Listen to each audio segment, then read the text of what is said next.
beyond good, beyond evil, beyond your wildest imagination. Good morning.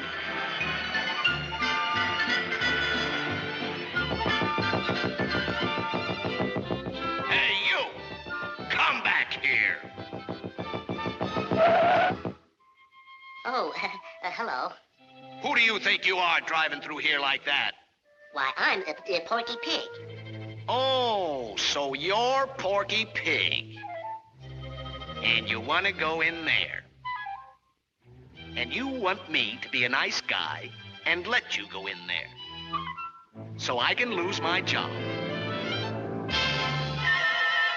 Well, I'm not a nice guy. And I'm not going to let you in. And I'm not going to lose my job. But I am going to throw you out.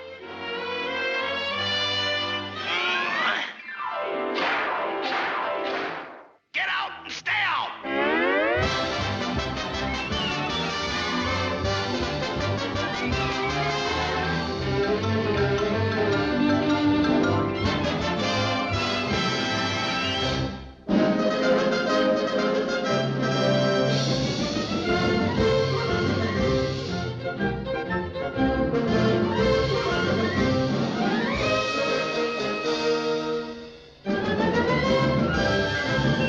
Stand back, musketeers. They shall sample my blade. Touche.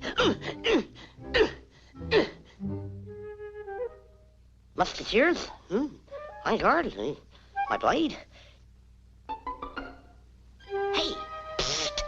Whoever's in charge here. The scenery. Where's the scenery?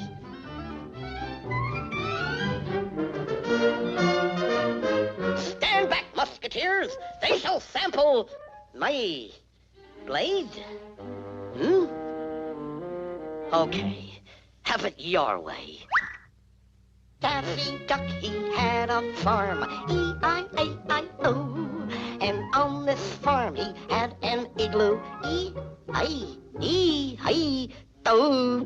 Would it be too much to ask if we could make up our minds? Dashing through the snow, through the fields we go, laughing all the way.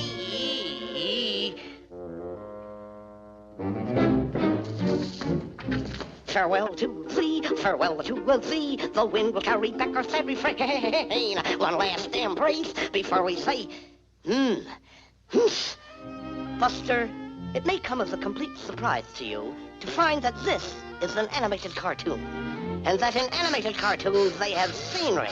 And in all the years I... All right, wise guy, where am I?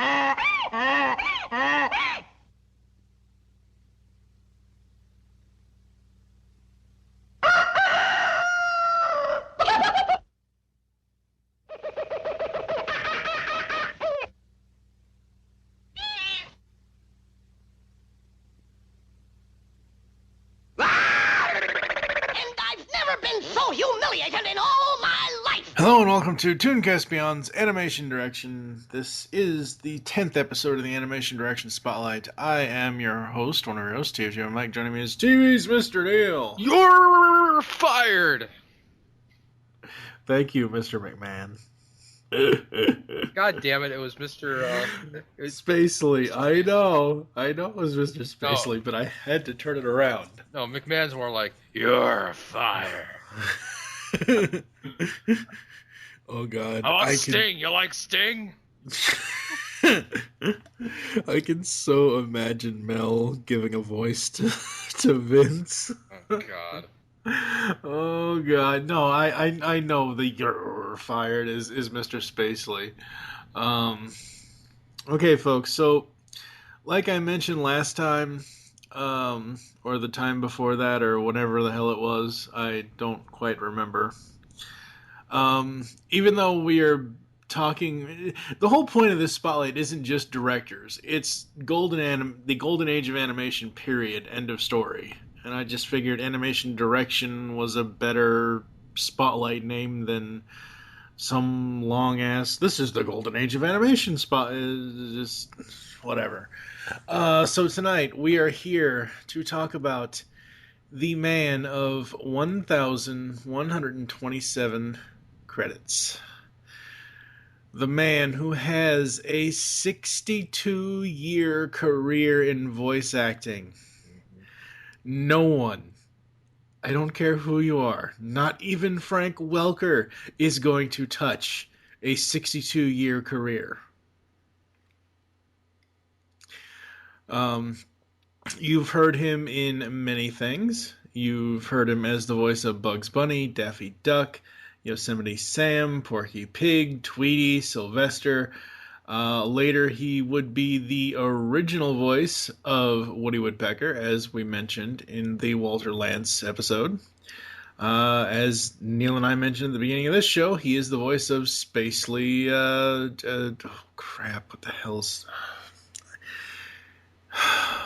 What the hell is Spacely's first name? I think it's Cosmo, isn't it? Yeah. Oh God.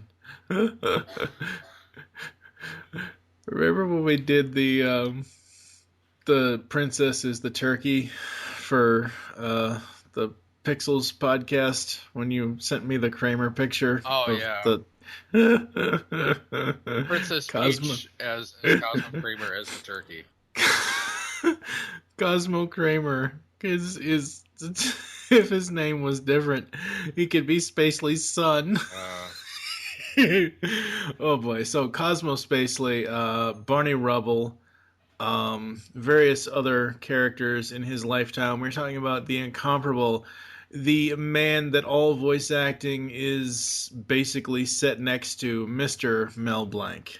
And it's required like an army of people just to replace him. Oh my God! Yeah, multiple people, but not just the same person. Multiple people now are doing, Well, that's what I'm saying. It took like an army. Yeah. And really very few of them have really matched what he's done. I mean, you got what's his name doing the Tasmanian Devil now. Oh, God damn it. Jim Cummings, who's amazing as the Tasmanian Devil. And I'm not as enamored with a lot of the other character replacements. The new Bugs is okay. Joe Lesky was the best one for Daffy, I thought. Yeah, he's good as Daffy. And obviously Bob Bergen as Porky. Yeah. That was quite a coup for Joe Lasky, because at the time he was doing Out of This World, the really awful sitcom about the girl who was like the daughter of Burt Reynolds from outer space. Yes, that was a real show. Wow. I think it's on Rob Paulson's podcast, Talkin' Tunes, one of the times that Bob Bergen was on there, or it might be the only time Bob Bergen was on there. I'll have to see if I can find it to put it in the show notes, but Bob Bergen was on Talkin' Tunes with Rob Paulson, and he told the story of how he actually met and talked to Mel Blanc. Because, he studied, Bob studied Porky, how to do the voice. And he's like, oh, okay, well, I'll just look for Mel Blanc in the phone book. And he, I guess, found his wife's name or something or other, actually called his house and asked to speak with it. Again, I will link the episode. If I can find it, I'll tweet at Rob on Twitter and see if I can find it to put it in the post. But you guys got to go listen to that Bob Bergen interview that Rob Paulson did a couple of years back, because it is hilariously insightful to the man we're talking about tonight. What was, growing up as a kid, what was your favorite Mel Blanc character? Because I know not all of us knew the name as kids. Like, we knew, oh, hey, that's Bugs Bunny. Oh, hey, that's Daffy Duck. Hey, they're all done by the same guy. But who was your favorite as a kid? Well, I was aware that Mel Blanc was the voice of Bugs and Barney Rubble. Because I had I don't remember who it was, but I had someone who was very savvy in animation and knew and let me in on that. And I'm like, oh. And it was very easy to suss them out of like every single cartoon after that. Let's see. That's hard to say because it's just such an army of characters. I don't know, maybe like some of the more obnoxious ones like Yosemite Sam or Mr. Spacely. I really liked Barney Rubble, both versions of Barney. Yeah. Yeah, it's really difficult. There's so many. For me, overall, it's probably Bugs and Daffy, most likely. I do like. Yep. Oh yeah, that'll be in here, and that'll be in next week's episode, the final episode of Animation Direction, for Chuck Jones. Oh my god, Daffy! Oh god, Daffy Duck. Obviously, I prefer the more classic Daffy. The I liked him when he was wacky, but I just think he was much better when he played. Again, I have to go back to WWF and WWE. He kind of is the heel of the whole thing after a while because they kind of turned him into, you know. I know you're gonna hate this, but I have to reference it. He kind of turned into, we have classes that Doug's find appealing, like spotlight stealing. Woo! God. Oh, come on. Say what you will about Tiny Toon Adventures as a whole, you cannot deny that the very first episode, A Looney Beginning, isn't awesome. Wow. Come on now. I'll say this about Daffy is that he was like the original Bugs archetype, and when Bugs came along, you couldn't have two Bugs Bunny characters, so no. I think that's why Daffy kind of became the jerk. And I prefer Daffy as the jerk. I do too. I really do. Because Daffy, it's so fun. Again, it kind of goes to the whole thing of rooting for the villain. Even though Daffy isn't a villain, like Elmer Fudd, he's a villain. Like, I don't think people can like Elmer Fudd, and obviously Mel did not do Elmer's voice, but people can like the character, but people should not be able to sympathize or even empathize with Elmer Fudd because he wants to kill the Wabbit.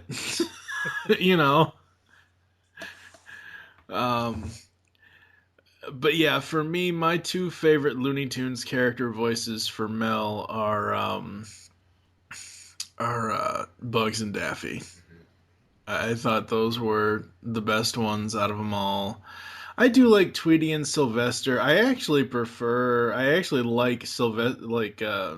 Sylvester's son more than I like Sylvester. Wow. What? I don't know. I didn't like that character. He's like a little. See, I have this theory. You're probably going to shoot a whole bunch of holes in this, but I have this theory that adult Sylvester is a time traveler. Okay? Yeah. The reason why I say this is because every single Sylvester cartoon I see with him by himself, he talks about when he was a kid and his father didn't do something, or his father was too, just everything the son usually complains about. Oh, the shame of it all. My father doesn't like to chase mice and this, that, and the other thing. So when adult Sylvester is by himself, there was a point where he had said something that makes me think that the son is him as a kid. Okay. And that for some odd reason, the father Sylvester is not the Sylvester that is. I don't know. It's a weird theory, I know, and it's stupid to think that that the Looney Tunes can time travel. But I mean, if Doc Brown can do it in '85 in a DeLorean of all things. But no, I always liked Sylvester's son because he always pushed his father to do more, and I love those kangaroo cartoons. You cannot tell me that you don't at least enjoy part of those kangaroo cartoons with the two of them. They're okay. I think it's funny that the son is kind of like passive aggressive, just like just constantly ashamed of his own father.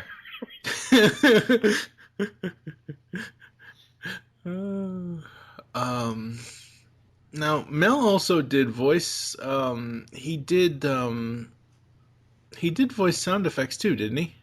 Yeah. Like the Usually, cat's meow when a dog's barking, that kind of thing. well, the one I always thought was funny is whenever you would do the car, it kind of had Ah, this kind of huffing and puffing and chugging car noise yeah. that gets used a lot in is just as a stock effect. Like I think the last time I heard it was in Looney Tunes Back in Action. They actually used it as the sound effect of Brendan Fraser's car. Yeah. Um, the reason why I ask is because, and I know this is going to sound silly, it's one of Chuck Jones's cartoons, No Barking, where it's Clyde the orange yellowish cat versus Frisky Yeah. dog, and if that's Mel doing the barks for Frisky, I love that. Oh yeah, I I'm really, sure it is. I really, really do. Where is? Huh. Um, but yeah, Mel had a deal that no one has ever had since him. Mel had the deal of he got voice characterization credit for everything,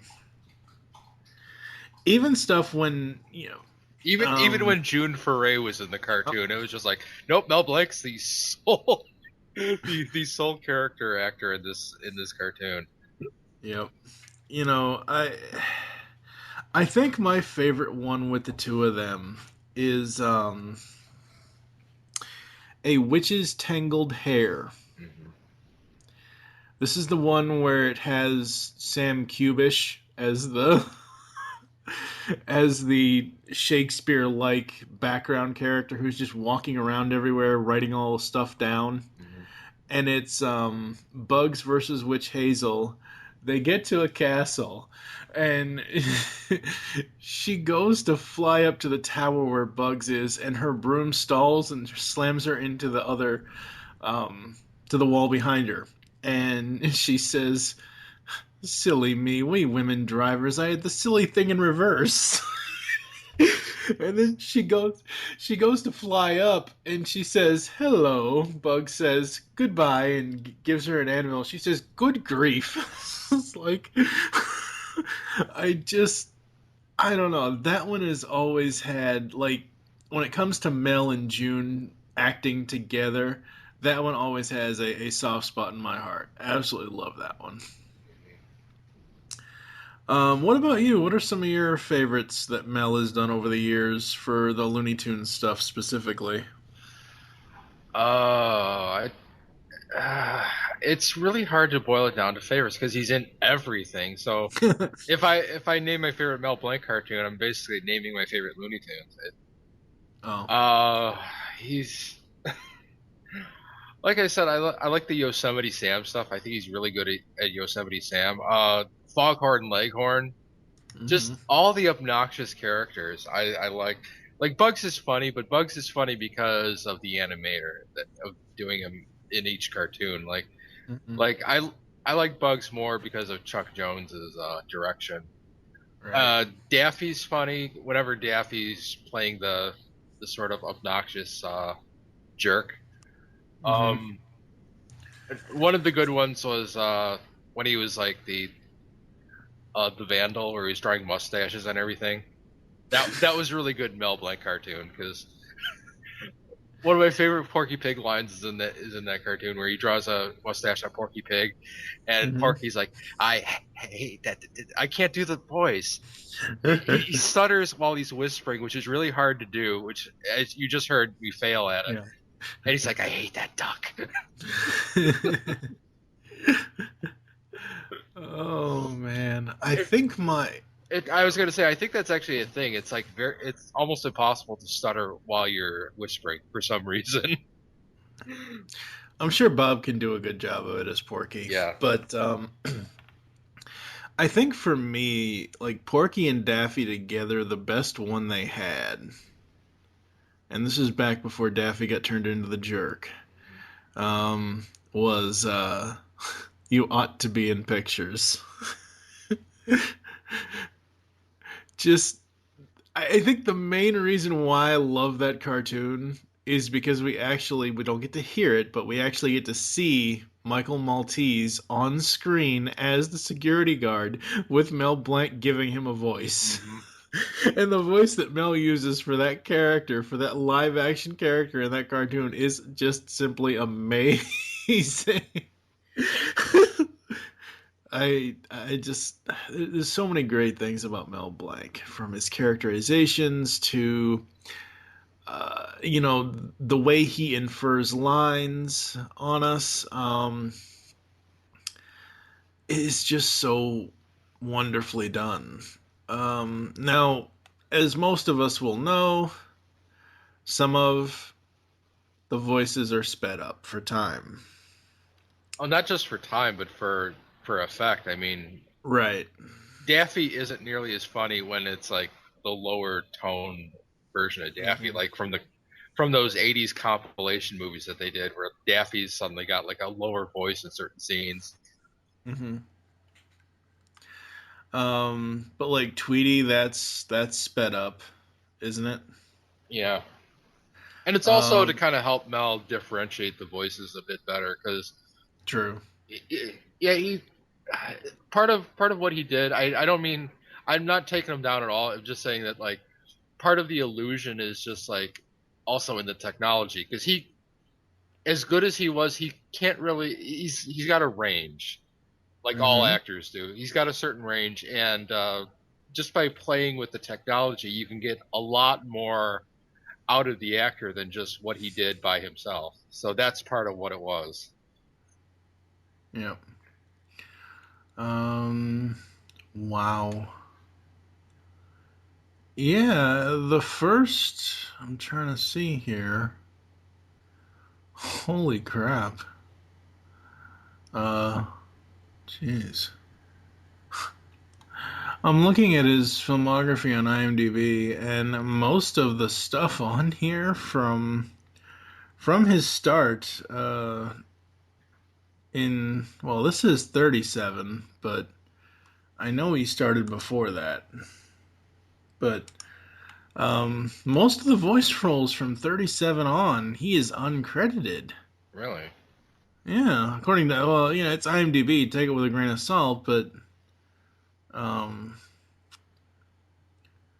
it I don't know, whatever. I heard a story about how he got his job at Warner Brothers. Basically, he kept going in like on a weekly basis, and they kept turning him away.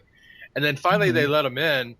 And what had happened was that the guy who kept turning him away got either got fired or he died, and so that's how he got in.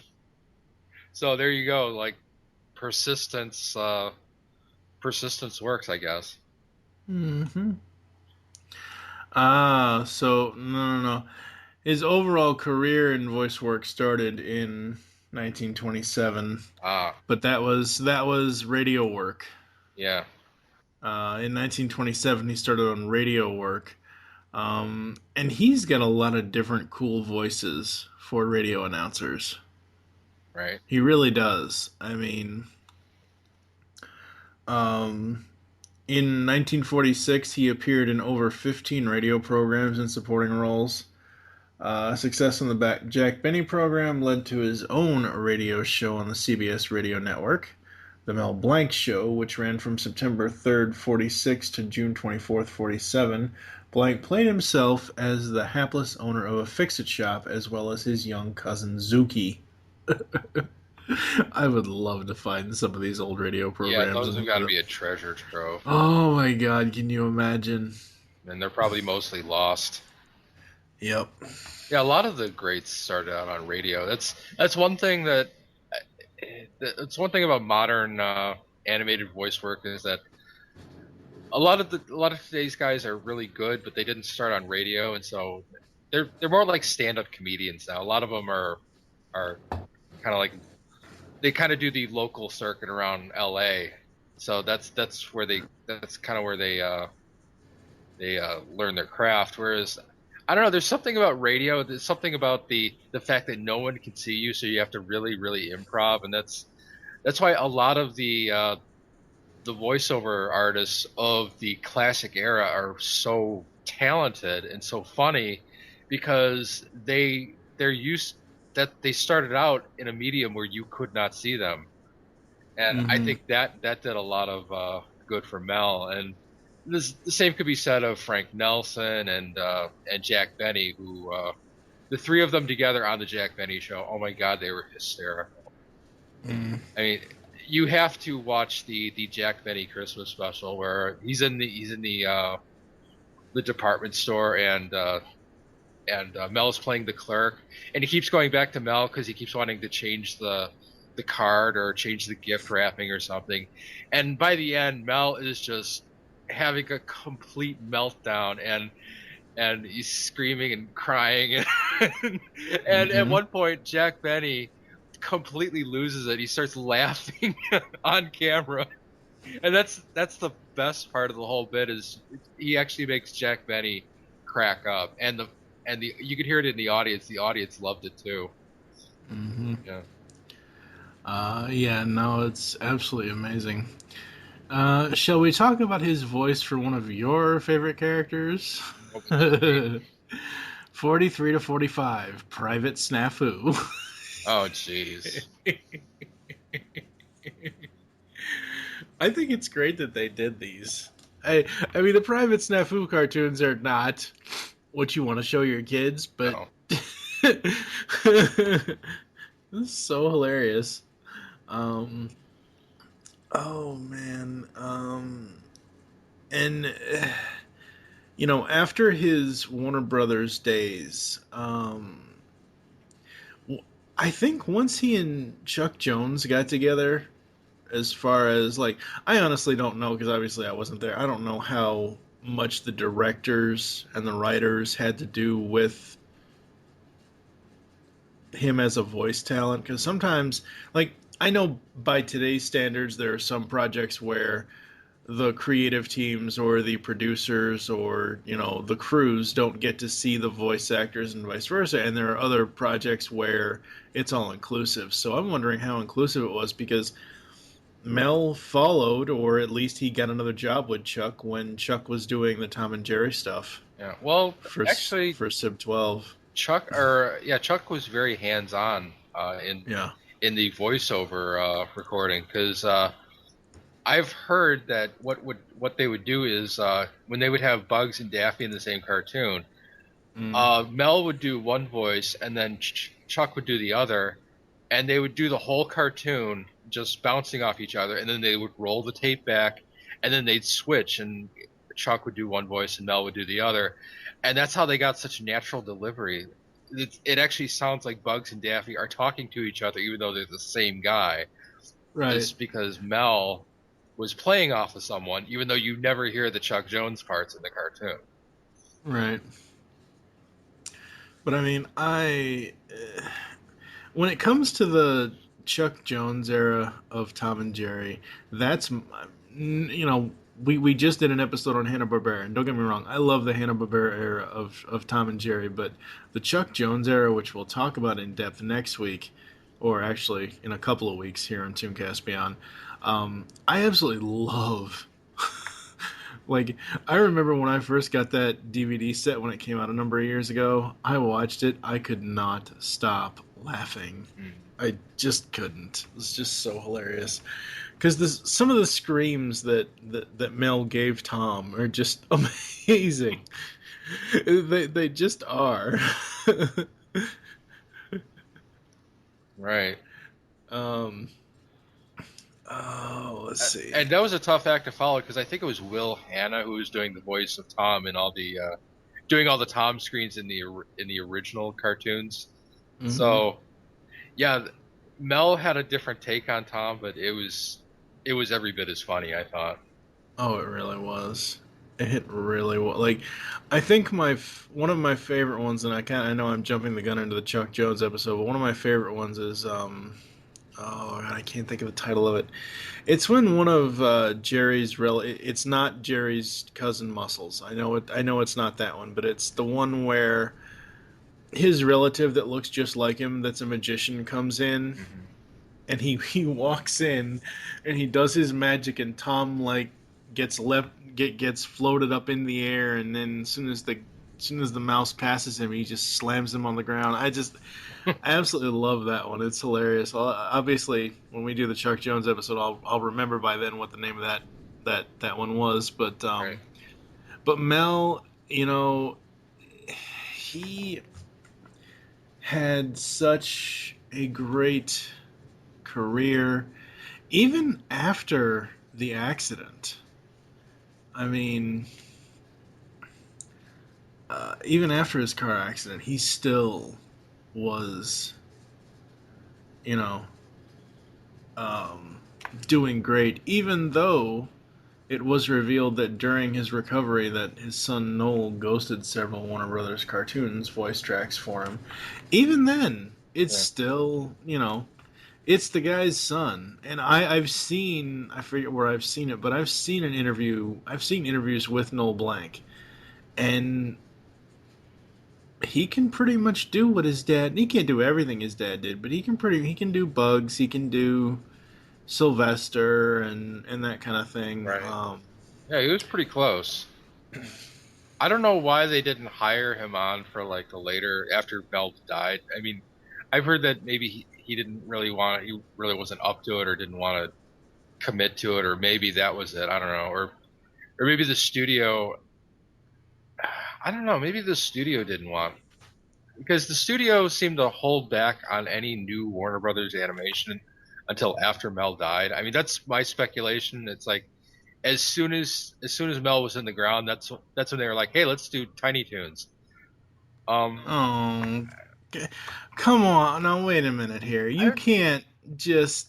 Well, you got to admit that they didn't really do anything with Mel other than those compilation movies Right. in the '80s. It was just Warner Brothers animation had just completely stopped, or was in a state of arrested development. And then, like, not as soon as he was gone, but like within a year, they were like, "Hey, let's do something." And it might have been, I really don't know. It seemed like they didn't want to commit to anything until they could just recast everybody. I find this interesting that Dawes Butler provided the voice of Barney for a few episodes. After which, the show's producers set up recording equipment in Blank's hospital room and later at his home to allow him to work from there. Some of the recordings were made while he was in a full body cast as he lay flat on his back with the other Flintstones co-stars gathered around him. I find that very interesting. Yeah.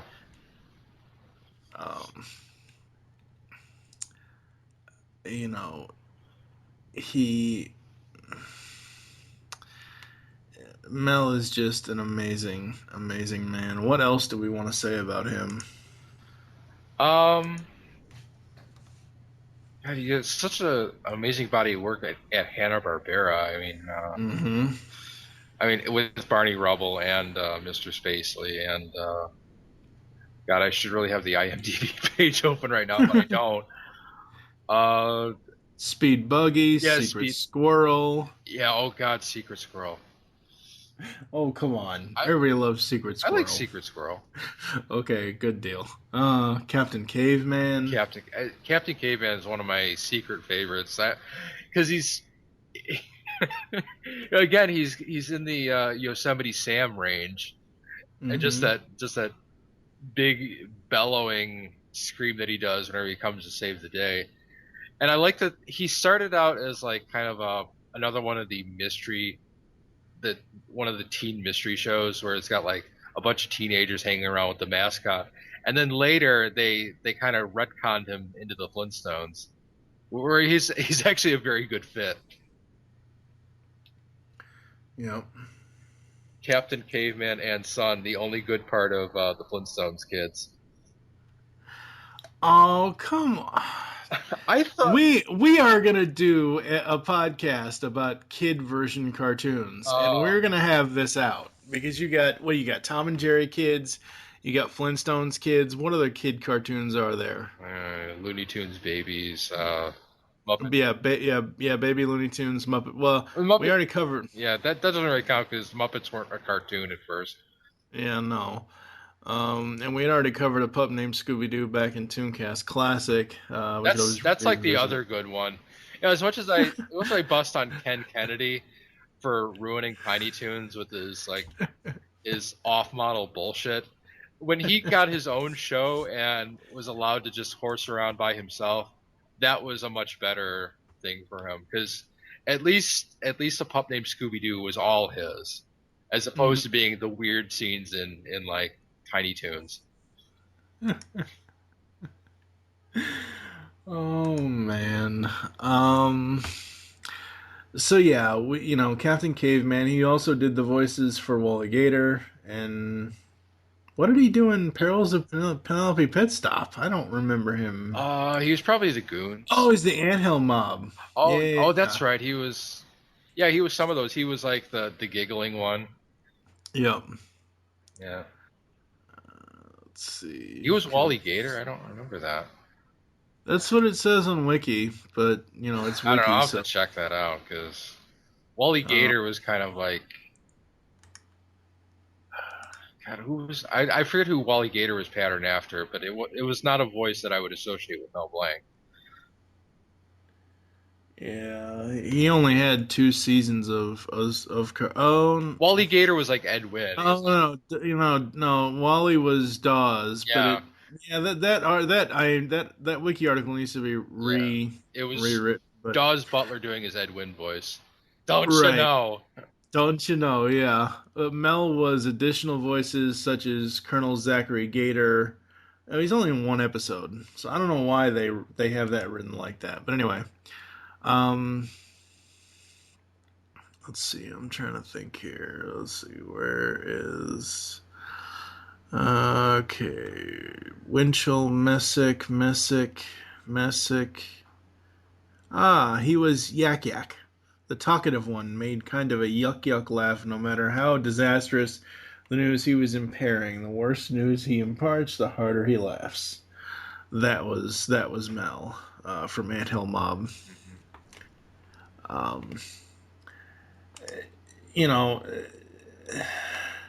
really think where Mel excels is as the Looney Tunes characters, obviously. When we did our Bob Clampett episode, it took me forever to get the clips for that episode because the video kept skipping on the Big Snooze, and the Big Snooze has some of my favorite Bugs Bunny lines. Look, Doc, I'm multiplying.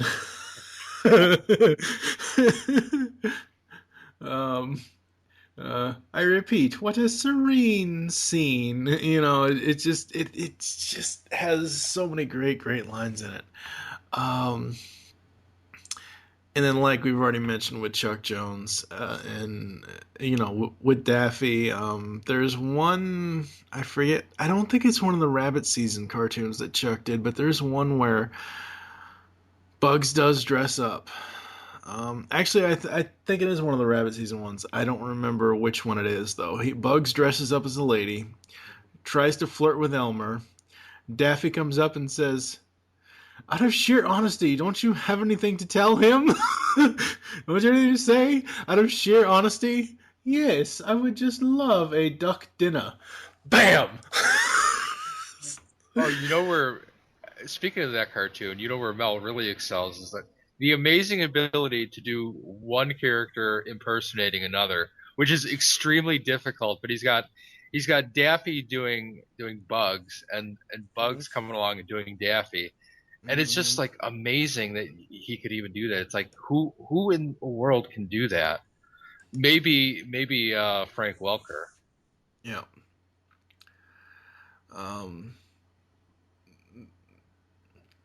Do you know the story about why his name is the way it is now?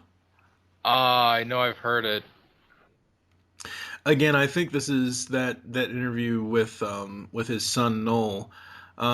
He was born Melvin Jerome Blank, Blank, and I believe, again, I'll have to find this interview for the episode, but I believe Noel said he changed it to BLANC to kind of be like a French thing because he didn't. The reason why he changed it though from BLANK was because he didn't just want to be a blank. He didn't want to be a nobody. Mm-hmm. He wanted to be, you know, more.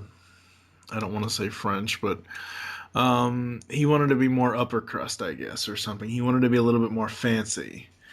I think that was the story. Again, I could be wrong. I'm not looking at anything with it, so I'll have to find it and put it in the episode somewhere. Yeah, I mean, there's so many cool, and I would have never thought that he would be, and I know this is later in his life, but I just can't see someone like Mel Blanc being on David Letterman or The Tonight Show, but he was. Yeah, he was on a lot, especially with Jack Benny.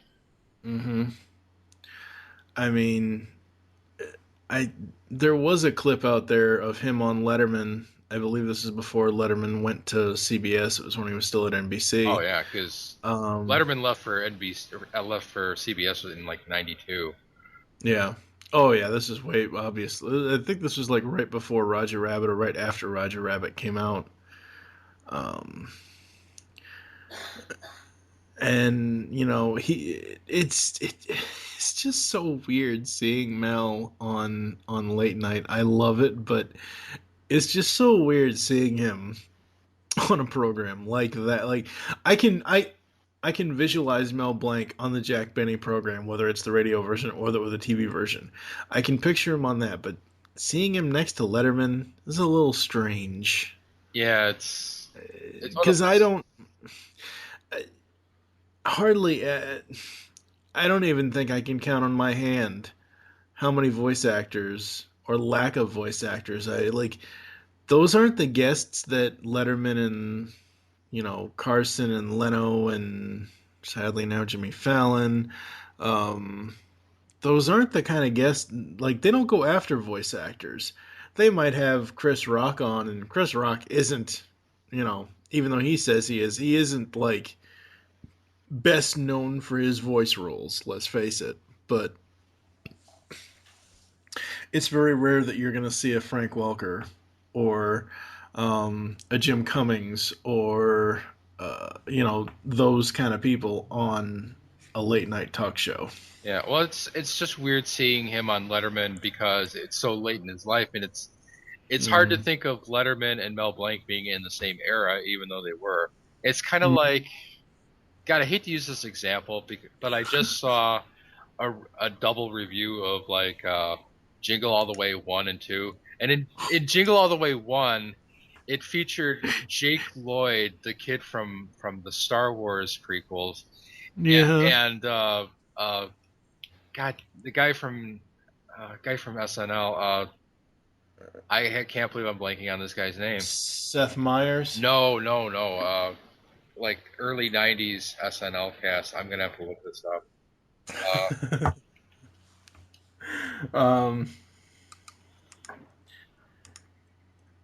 Let's see. Like Phil Hartman. Oh, Phil It's Hartman. like seeing Jake Lloyd and Phil Hartman in the same movie. It's like, wow, I didn't even know they had a career at the same time. Because Phil Hartman died in, what, 98? And Jake like Lloyd, that. we only learned about Jake Lloyd in 99 when that accursed movie came out. Mm-hmm. Yeah, and the sad thing about the sequel to Jingle All the Way 2... Get her done! No, that's not even the sad thing. The sad thing is that it's a WWE film. Oh, God. It's a WWE Studios and 20th Century Fox. Have they released anything worth watching? That's a matter of opinion. I mean, because if you want to grandfather in something like, I don't know, No Holds Barred, which technically isn't a WWE film, but they kind of put it under that banner anyway. It. I'm getting off topic here, but I was frozen today.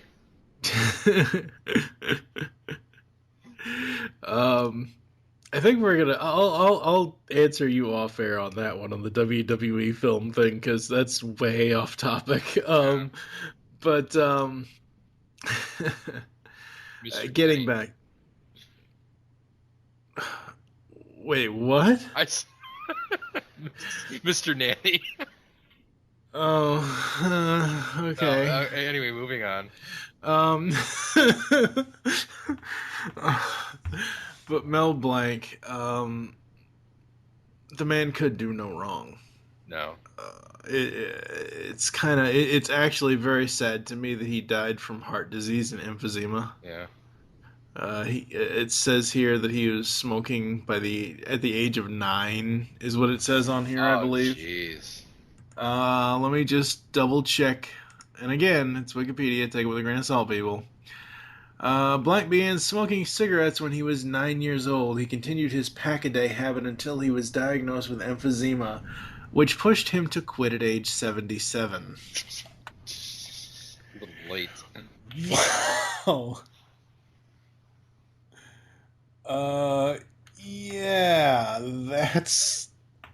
That's way late. I assume you've seen this, but he is the only person from the Warner Brothers crew in the old days that really deserves really deserves this on his tombstone.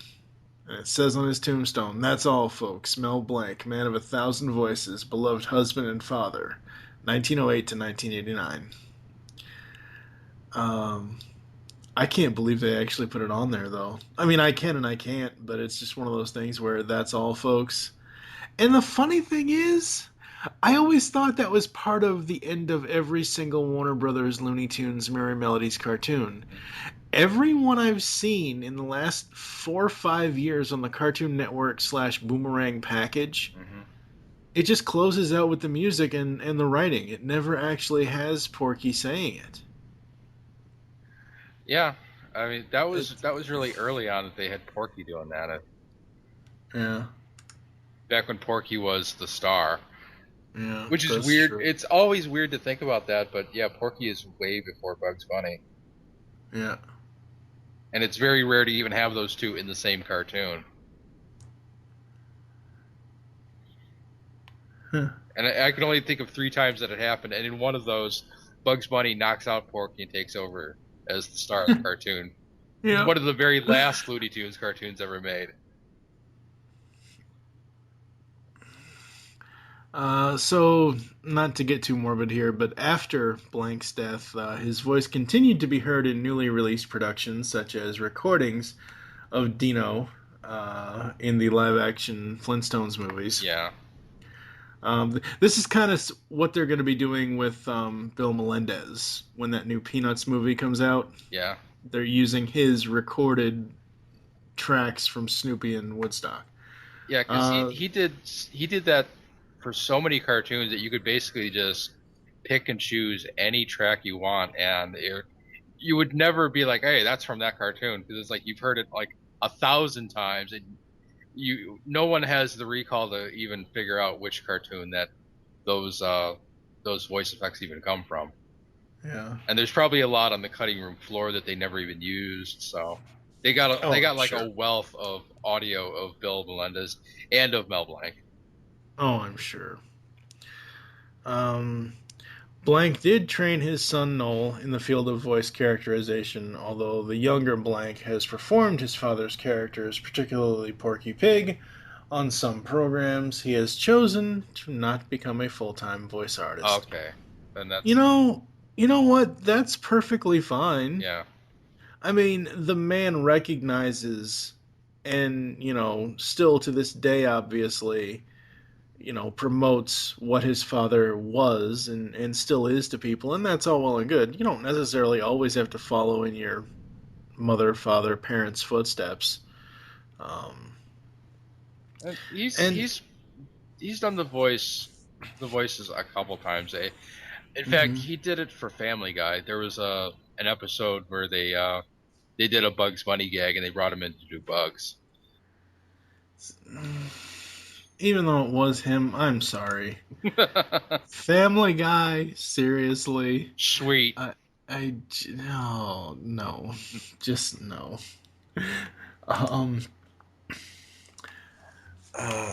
But Mel will live on forever. As long as those Looney Tunes cartoons are still... As long as the DVDs are still being produced of the classic stuff, as long as the packages are still running on Cartoon Network and Boomerang, Mel Blanc will live on in infamy. Yeah. He really, really will. Just a really talented guy and a great improv. In fact, one clip I need to find is like the thing about the British horse. Something that happened on a Jack Benny show. They gave him a script where he had to do a horse, and someone had penned in British horse. And I can't do it, but I gotta find the clip because the way Mel did it was just hysterical. Mel is so great. He really is. I loved his Shakespearean dog. No, seriously, yeah. You think I'm laughing. You think I'm lying here, but I think you know which one I'm talking about. I think so, It's a ham in a roll with the Goofy Gophers. Where I still cannot find this damn cartoon anywhere. It's the Goofy Gophers in the title of the cartoon is a ham in a roll. It starts out with the tannish dog getting a pie thrown in his face. It basically starts out at the end of the cartoon. He's working for Warner Brothers and he's doing the pie in the face thing and he's like, I've had enough. I'm leaving. Voice acting. Pah! And he cites all these Shakespearean quotes and everything else, and he gets shot off to his country house and lands. He says, I shall go to the peace of my country house to study the immortal bard. He ends up in a gopher hole, picks himself up and says, Gophers. I shall not allow gophers to impede my progress. It's just... It's one of the most funniest non-Bugs Daffy Sylvester Yosemite because it's just the gophers and the dog. Right. And I don't care what anyone says. Those gophers are just best friends. Those gophers are the Looney Tunes cartoon version of Bert and Ernie, in my opinion. And anyone that says anything different can go jump off a cliff. Straight as a pretzel. You are so wrong. You are just so wrong, dude. Any final words on Mel Blanc, sir? I have nothing. All right. How about that's all, folks? I was going to say, wait a second here. All right, so coming up next to close out the animation direction spotlight, we're going to be talking about Chuck Jones and everything he has done as a director. And yeah, I'm gonna go give it to Porky and let him finish it off. Oh, you know what we forgot to bring up? Good thing I'm still recording this. We forgot to bring up Bugs as the Road Runner. Oh, gee. That's so good. Do you remember that one? I do remember that one. I love that one. Oh, God. All right, enough is enough. This is the final, the very, very last straw. Who is responsible for this? I demand that you show yourself. Who are you? Huh?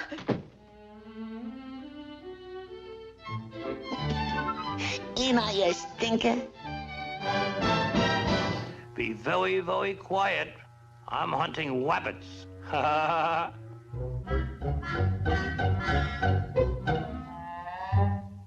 Oh, boy. Wabbit wax.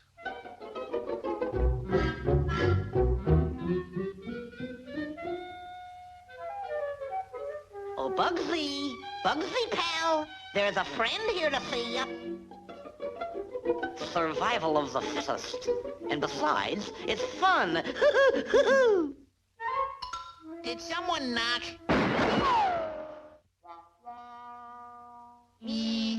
What's up, Doc? Now I got you, you wabbit.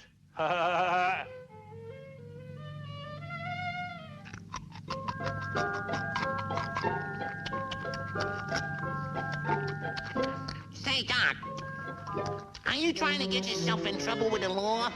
This ain't rabbit hunting season. It's not? No, it's duck hunting season.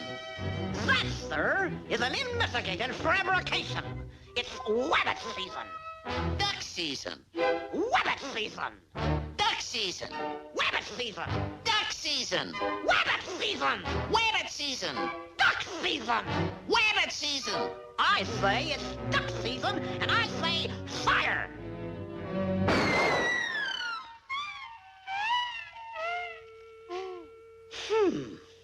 Let's try that again.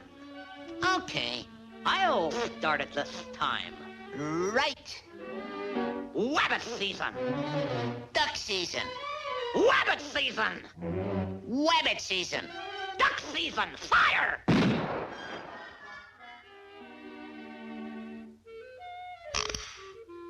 Okay, this time you start it. Whatever you say. Wabbit. Duck, fire! What's the matter? Everything's upside down. Strange. Can't make heads or tails of things. Hey, you! Come back here!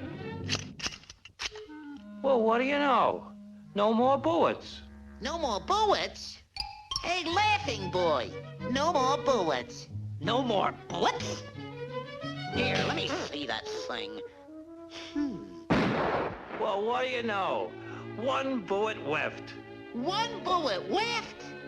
Hey, laughing boy. There was... I know! Let's go over it once more. Now, what are you? I'm a hunter. And what season is it? Wabbit season. And there's a rabbit! Shoot him! Shoot him! Good heavens! He disintegrated. What's up, Doc? How are things down here on Earth?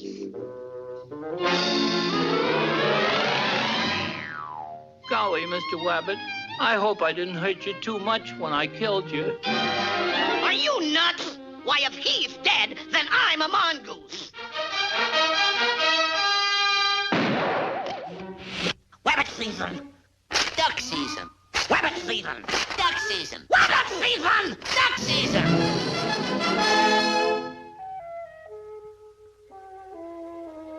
Uh-oh.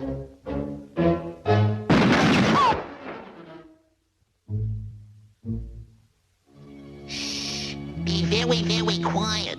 We're hunting Elmer's. That's all, folks.